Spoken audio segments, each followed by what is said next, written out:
جب خدا دو لوگوں کو ایک کرنے والا ہوتا ہے تو یہ دو نشانیاں دیتا ہے۔ یہ ایک مشہور اور حکمت بھری بات ہے جو اکثر محبت اور تعلق میں خدا کی طرف سے کسی کا راستہ ملنے کا اظہار کرتی ہے۔ اس کا مطلب یہ ہوتا ہے کہ اگر اللہ کسی دو لوگوں کو ایک کرنے کا ارادہ کر لیتا ہے تو وہ دو چیزیں ان کو دکھاتا ہے۔ پہلی چیز باہمی عزت اور اقرار۔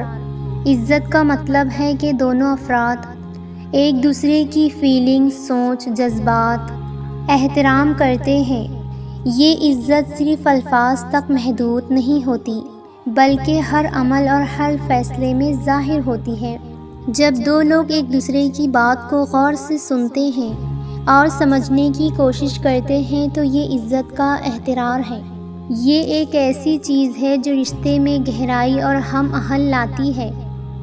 ہر شخص کی اپنی انفرادیت ہوتی ہے اور عزت کا مطلب یہ بھی ہے ایک دوسرے کے اسپیس کو سمجھا جائے۔ اگر دو لوگ اپنی پسند اور چوائس کا احترام کرتے ہیں تو وہ ایک دوسرے کے ساتھ بہترین تعلقات بنا پاتے ہیں۔ باہمی عزت کا ایک اور پہلو یہ ہے کہ دونوں افراد ایک دوسرے کے جذبات کو سمجھتے ہیں اور ہر حال میں ایک دوسرے کی مدد کرتے ہیں۔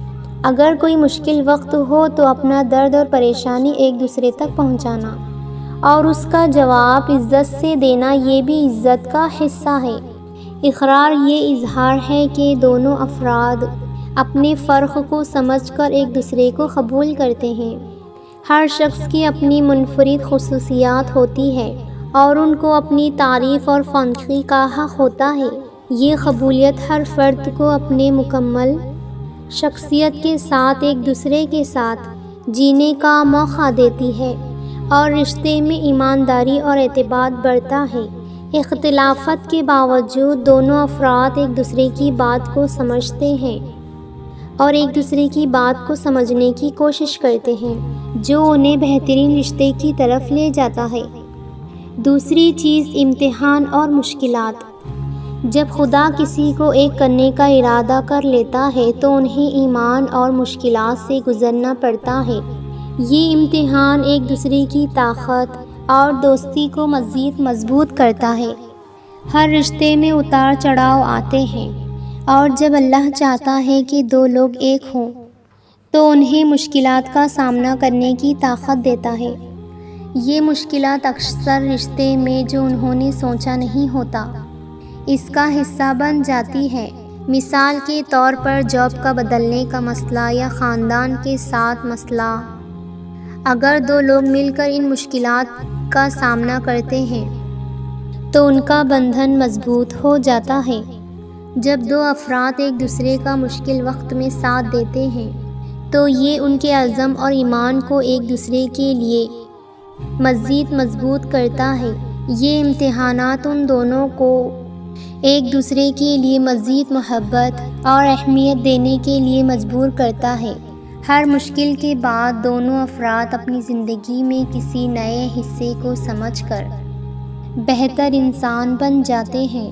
جب اللہ دو افراد کو ایک کرنے کا ارادہ کر لیتا ہے تو انہیں امتحان کے ذریعے زیادہ صبر اور برداشت سکھاتا ہے۔ مشکلات کے بعد دونوں افراد ایک دوسرے کے ساتھ بہترین تعلق قائم کرتے ہیں۔ رشتے میں گہرت، صبر اور محبت بڑھتی ہے جو انہیں ایک دوسرے کے ساتھ اپنی زندگی کے سفر میں آگے بڑھنے کے لیے مدد کرتا ہے۔ جب خدا دو لوگوں کو ایک کرنے والا ہوتا ہے تو وہ دونوں کو ایک دوسرے کی زندگی میں عزت اور سمجھ دیتا ہے تاکہ وہ ایک دوسرے کے جذبات اور احساسات کو سمجھ سکیں۔ وہ دونوں کو امتحان سے گزارا جاتا ہے جس میں مشکلات کا سامنا کرنا پڑتا ہے، لیکن اسی عمل کے ذریعے دونوں کا رشتہ مضبوط ہو جاتا ہے۔ ان دونوں نشانیوں کا مقصد یہ ہے کہ جو بھی وہ رشتے میں حصہ لے وہ اپنے جذبات کو سمجھ کر ہر مشکل کو مل کر حل کریں اور اس رشتے میں اللہ کی رحمت اور مدد کا حصہ ہوتا ہے۔ کتنی بھی مشکلات آ جائے اپنے رشتے کو ختم مت کیجیے۔ ایک دوسرے کے جذبات کو سمجھ کر اس مشکلات کا سامنا کریں اور حل نکالیں۔ ایسا کچھ نہیں ہے